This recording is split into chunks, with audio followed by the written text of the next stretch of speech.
আপনি কি জিপিফাই রাউটার ক্রয় বিক্রয় বা হস্তান্তর করতে চাইছেন? তাহলে এই ভিডিওটি আপনার জন্য। আসুন জেনে নিই জিপিফাই রাউটার ক্রয় বিক্রয় বা হস্তান্তরের সঠিক নিয়ম। আসসালামু আলাইকুম ভিউয়ার। যেহেতু জিপিফাই রাউটারে আপনার এনআইডি কার্ড ও বায়োমেট্রিক দিয়ে রেজিস্ট্রেশন করা একটি সিম কার্ড আছে, তাই হস্তান্তর করার ক্ষেত্রে কিছু সতর্কতা অবলম্বন করতে হবে। তা না হলে এই সিম ব্যবহার করে কোনো অপরাধী ক্রাইম বা অনলাইনে কোনো অবৈধ কার্যক্রম পরিচালনা করলে তার দায়ভার কিন্তু আপনার। পুলিশ প্রশাসন টেকনোলজি ব্যবহার করে আপনাকে ঠিক খুঁজে বের করবে। তাই রাউটার ক্রয়ের পূর্বে অবশ্যই মালিকানা যাচাই করে নিতে হবে। আপনি ডকুমেন্টস দেখে নিশ্চিত হবেন প্রকৃত মালিকের কাছ থেকে রাউটারটি নিচ্ছেন কিনা।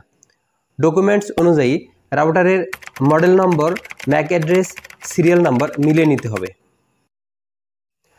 আরেকটি কাজ অবশ্যই করতে হবে, সেটা হচ্ছে হস্তান্তর গ্রহণ করার পূর্বে রাউটার রিসেট করে নিতে হবে।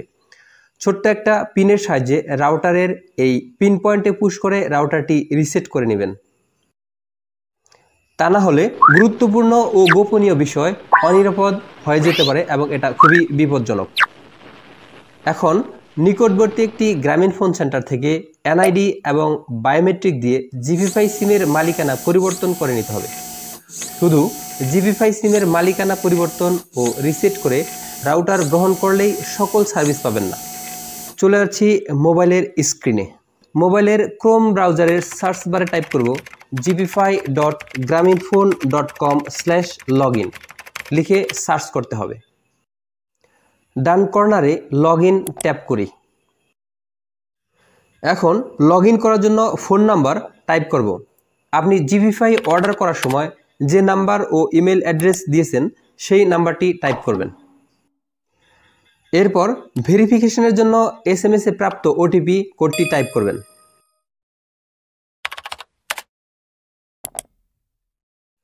লগ ইন হয়ে গেলে ঠিক এরকম একটি ইন্টারফেস পেয়ে যাবেন। স্ক্রল করে নিচে নামলে কন্ট্যাক্ট ইনফরমেশন পেয়ে যাবেন। এখান থেকে ইনফরমেশন সমূহ আপডেট করে দিবেন।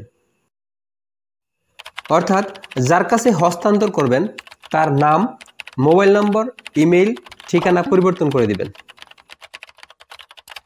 এরপর সেভ অপশনে ট্যাপ করবেন। এখন নতুন প্রদত্ত নম্বর দিয়ে মাই জিপি অ্যাপ লগ ইন করলে ম্যানেজ জিপিফাই অপশন পেয়ে যাবেন। ভিউয়ার্স, আজকে এই পর্যন্তই। আমার চ্যানেলের সাথে থাকার জন্য ধন্যবাদ। আসসালামু আলাইকুম।